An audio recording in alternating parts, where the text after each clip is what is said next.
definitely affects all areas of life. But now we're going to get into assumption. And like I said recently, a lot of these words, guys, they're interchangeable. Assumption, expectation, um, attitude, right? These are all sort of interchangeable. And right now, Neville gave us the great quote talking about assume the feeling of the wish fulfilled. I mean, how many times have we said this? Assume the feeling. Expectation is the emotion of that principle.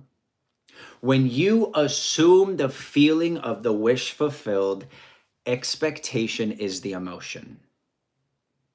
And I want this to, again, it's going to be a little repetitive, but this is the difference. This is the shift that I'm literally going through this process right now of when we go into it and say, imagine the person, picture it in your mind, see it on the screen of your mind. What does that even look like for you, for Cheryl, for Kenny, for everybody's picture is different. And that was done in the imagination. But this is the shift. This is that next level of integration that Rob was just talking about. Assumption, expectation cannot be just in the imagination alone. It can't be just an idea. It has to be a felt experience before it arrives. That's that integration of really assuming the feeling of the wish fulfilled. That's the difference, guys. Most people deal with that superficial connection. Oh, have a goal, see a goal, read a goal, observe the goal, visualize the goal for 12 seconds, and then go scroll on social media.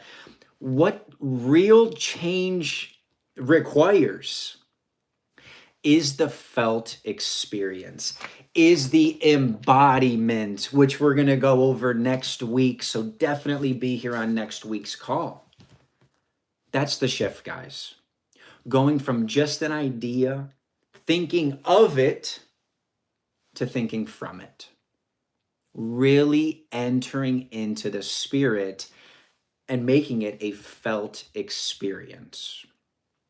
So when your desire, right, when this C-type goal and your level of expectation match, your subconscious mind will accept the new reality.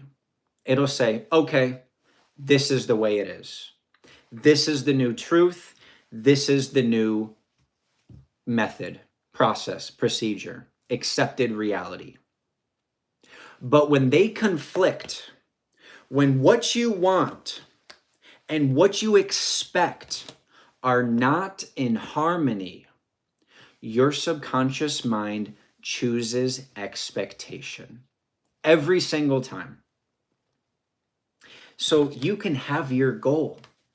This is what we're saying. You can go into the new year saying, it's going to be different.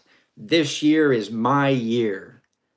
And you can be excited and you can be optimistic and you can have that motivation that Rob just talked about.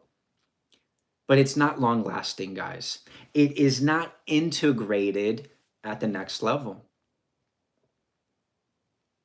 That's why most people desire more, but they never receive more because they want it on a conscious level. I'm so happy and grateful now that this is happening on a conscious level, but they expect less.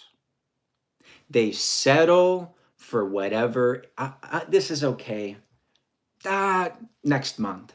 Next year. It's okay. We were expecting this. I knew this was going to happen. How many times do we unconsciously say that? God, I knew this was going to happen. Translation, I was expecting this all along. I was expecting my business to retrace. I was expecting those customers not to renew month 2. And your expectation created it. Rob, any thoughts there, kind of before we get into how this affects the subconscious?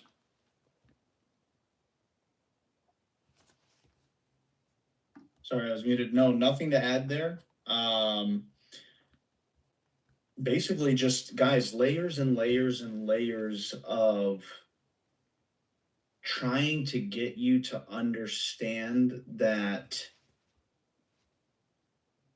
this isn't what you have been led to believe it is, right? Like there's a different layer, there's a different level